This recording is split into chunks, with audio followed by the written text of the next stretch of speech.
O sistema simbólico das artes, quando 1 mais 1 não são 2.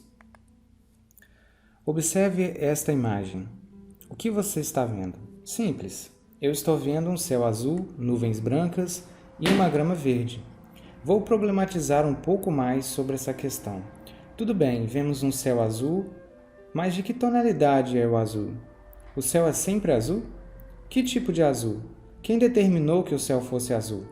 Por que o céu é azul? Alguns poderiam dizer que Deus o fez assim, e outros buscariam uma explicação mais científica, apoiado em conceitos da física, como a ótica e o fenômeno da refração, etc. Mas não é sobre isso que eu estou preocupado nesse momento. Observe este desenho. O que você vê? Um sol amarelo.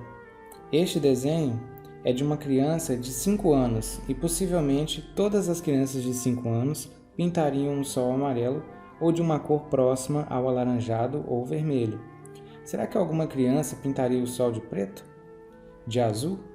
Certamente que não, pois seria taxada pelas demais crianças como burra ou talvez que, olha, ela nem sabe pintar. De um outro ponto de vista, um ponto de vista filosófico, o desenho é a única oportunidade que a criança tem de ver o sol preto, o seu sol preto ou azul. Se ela vê o sol amarelo todos os dias, por que não pintar o seu sol de outra cor? Só para variar. Será que isso é errado? Modificar a realidade é normal? Mas a verdade é que o sol não é amarelo e nem laranja. O sol é assim.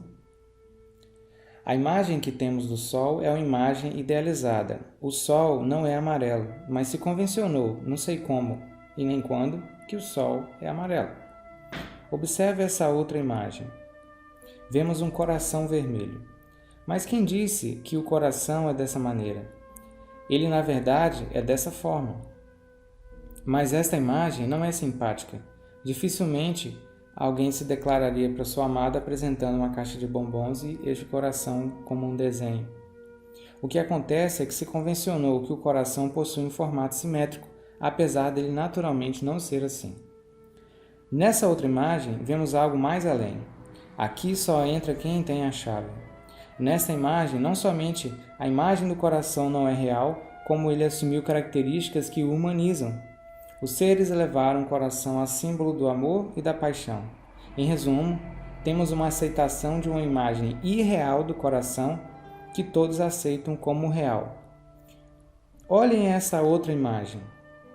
Aqui vemos uma foto de satélite de várias estrelas no firmamento, ou seja, estrelas no universo. Como é uma estrela? Para muitos, as estrelas possuem formato estelar, ou seja, um formato que remete a pontas dispostas de maneira par ou ímpar. Essa seria a imagem de uma estrela, mas as estrelas não são assim. As estrelas são corpos celestes, elas não possuem pontas. O Sol é uma estrela de quinta grandeza, mas quando alguém nos pede para desenhar uma estrela, ninguém desenha algo parecido com o Sol. Portanto, a imagem que temos enraizada em nossa cultura de uma estrela não é real, mas a aceitamos como real sem problemas. Avançando um pouco mais, observamos que alguns acreditam que a posição das estrelas a posição das estrelas formam constelações, como se fossem desenhos no céu. Eis aí a constelação da Ursa Menor. Temos outros agrupamentos de estrelas que formam outros desenhos, como a constelação de Dragão, que fica próxima à Ursa Menor. Outros vão um pouco mais além, ao imaginarem que existem seres supremos que são regidos por constelações e por tal motivo possuem poderes sobre-humanos. A capacidade de mover o curso de um rio ao contrário.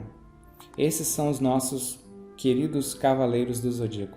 Cavaleiros que possuem a missão de proteger e defender a deusa Atena. Olha que interessante. A arte nos permitiu transformar algo que não é real em uma realidade e depois transformou esta realidade em algo novamente irreal. O que faz a arte, afinal? Ela possui a capacidade de transformar uma coisa em outra. Da imagem de uma estrela, chegamos a uma constelação. Da constelação, chegamos a formar o desenho de um animal. Deste animal, criamos uma história fantástica que cativou milhões na década de 90 e possui seguidores até hoje. Dessa forma, entendemos que a arte é uma necessidade humana. Nela reside o processo de transformação simbólica e metafórica. Uma coisa se transformando em outra. Eis aí o nascimento da arte. O homem sente a necessidade de modificar a realidade. Isso é inerente à sua natureza. Mas afinal, por que fazemos arte? Vou contar uma pequena história para vocês. Em certo momento da história, na época dos povos primitivos, após dominarem o fogo e a produção de cerâmicas, o homem produziu diversos vasos. Certa vez ele decidiu fazer um adorno em um deles. Fez uma marquinha, uma espécie de desenho em sua lateral. Por que ele fez isso? Esse desenho no vaso não o modificou fisicamente, estruturalmente, não deu maior resistência ao material, não melhorou sua capacidade de armazenamento, não fez nada, simplesmente não fez nada diferente. Por que ele fez isso?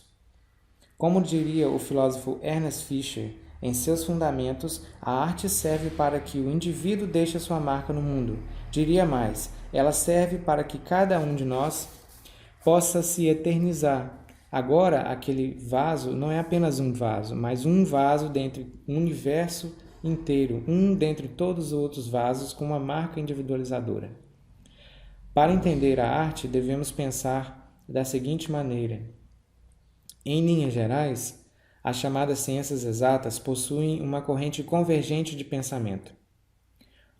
Por que não unilateral, onde, mesmo se partindo de pontos diferentes, se pretende chegar a um resultado único, a uma resposta única?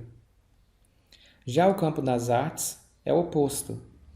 Ele possui uma natureza divergente e plural, onde os significados em arte não são únicos, podem variar de pessoa para pessoa, de época para época, de país para país, etc. Não se busca uma resposta única e definitiva, e por isso tudo pode estar certo. Quanto mais significados extraímos de uma obra, melhor. Vamos analisar agora um quadro de um importante pintor holandês surrealista. O que você está vendo? Vou apresentar uma possível interpretação dessa obra para vocês. Bem, este quadro narra uma trajetória de vida.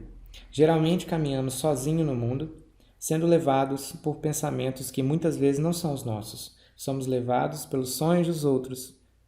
Em nossa busca, nos destacamos frente à aparência suave do mundo. Daí, a cor roxa em destaque a essa tonalidade de rosa do fundo. Nossa imagem desfocada, pois ainda estamos em formação, e este mundo e tudo o que somos ou pretendemos ser vai tomando forma dia a dia, de acordo com as nossas ações, pensamentos e palavras. Caminhamos sozinhos. Sozinhos não porque queremos, mas porque nessa condição existencial humana, cada um deve percorrer por si mesmo o percurso até o autoconhecimento, onde encontrará sua verdadeira imagem delineada, firme, deixando apenas de ser uma sombra da realidade. O título deste quadro é Encontro, e ele foi pintado em 1910 por John Ausenberg. Esta é uma possível interpretação para este quadro. Podem existir milhões de possibilidades e cada um poderá interpretar esta imagem à sua maneira, correto? Vamos pensar um pouco. E se eu disser que esse quadro não foi pintado em 1910, e sim em 1950? Isso mudaria a nossa interpretação sobre o quadro? Sim ou não? E se eu disser que o título do quadro não é Encontro, é Fortaleza? Isso mudaria a nossa interpretação sobre o quadro? E se eu disser que quem pintou este quadro não foi John Ausenberg? Isso modificaria a nossa interpretação sobre o quadro? Na verdade, o que vocês estão vendo não passa da imagem de uma mancha de tinta sobre o tecido, retirada de um tutorial de como remover manchas de tinta de tecido. Isso não é um quadro, nunca foi, nunca pretendeu ser. E agora, nossa interpretação dessa imagem mudaria? Em apenas alguns segundos, transformamos uma simples mancha de tinta em uma odisseia humana. Isso foi possível pois realizamos sobre esta imagem um processo de transformação. Muitos podem pensar que isso é uma besteira, mas vamos prosseguir um pouco mais em nossa investigação. Essa modificação foi possível pois operou em nós uma visão artística sobre a realidade. Certa vez, uma mãe de aluno me perguntou algo curioso. Ela queria saber se o filho dela tinha algum problema. Quando lhe foi perguntado na prova quanto era 11 dividido por 2, ele respondeu da seguinte maneira: colocou o número 1 em cada canto da folha. E essa foi a sua resposta. Logicamente, ele ficou reprovado em matemática, mas vamos entender o que realmente aconteceu. Ele fez uma divisão visual do número 11, enquanto a gente tem uma divisão matemática, 5,5. Visualmente, 5,5 nunca será a divisão de 1 em 1. Então, do ponto de vista visual, o aluno estava correto. 1 mais 1. Pensando nessa linha de associação matemáticas e visuais, vamos realizar mais uma experiência. Quanto é 1 mais 1? 2. Vou inverter este sinal de soma. Agora ele é um sinal de multiplicação. Quanto é 1 vezes 1?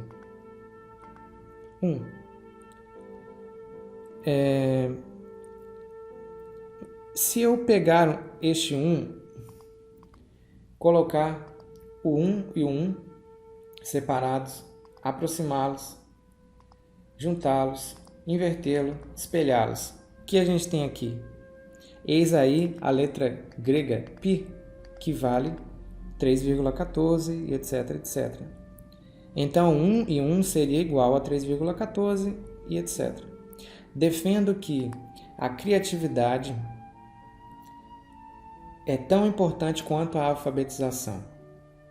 Se você não estiver preparado para errar, nunca criará nada original, algo novo. A arte nos ensina isto. Ela nos ensina isto. Ser criativo não é buscar meios para estar errado, para ludibriar a verdade, brincar com a realidade. Ser criativo é o que nos permite estar aberto a mudanças, compreender as possibilidades positivas dos erros. Compreender que uma mesma verdade pode possuir diversas faces é respeitar e acolher o diferente, compreender o que não nos é familiar. Isto é pensar de maneira artística. Por isso, estudamos a arte para compreender que nem tudo é o que parece ser e que nem sempre 1 mais 1 é igual a 2.